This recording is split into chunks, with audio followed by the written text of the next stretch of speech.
Mga paps, eto ang panoorin nyo. Grabe din to si paps, parang dumaan lang dito sa driving skills. Ang husay lang naman niya bumangking-banking kagaya nito Tignan nyo, diba? Binibasic niya lang talaga yung mga obstacles dito sa angkas driving skills Grabe ang handling nito ni Paps, napakaganda, napakagaling. Ang stable din ng manibela niya, grabe. Sinaglit nga lang niya to, para nga lang napadaan dito. Medyo mabilis niya lang din to tinapos itong obstacle na to. Tara nga at panoorin natin kung paano niya ginawa to. Magaling, magaling. Very good.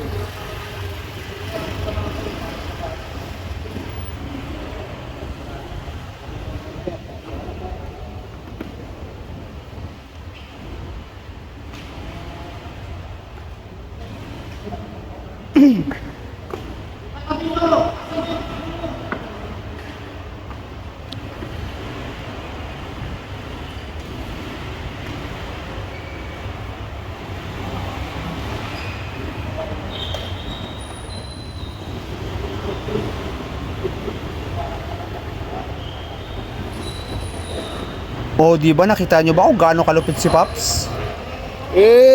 Panis. Ayos na.